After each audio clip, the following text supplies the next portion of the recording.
काय वाहत चाललंय ते? काय कोणता फोटो आहे तो?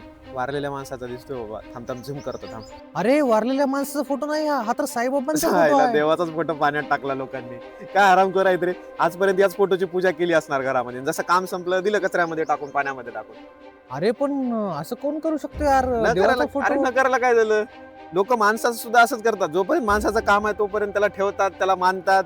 तोच माझा, तूच माझा म्हणतात आणि जसं काम संपलं का मारून घराच्या बाहेर काढतात, आयुष्यातून बाहेर काढून टाकतात. माणसं असंच करतात.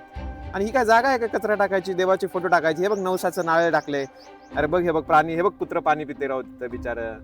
म्हणजे स्ट्रे डॉग्स किती पाणी पितात. हे बघ इथं मुंगूस पाणी पितात. हे बघ इकडे मुंगूस पाणी पितोय. हे बघ हे बघ एवढे पक्षी आहे झाडावरचे, पाणी पितात.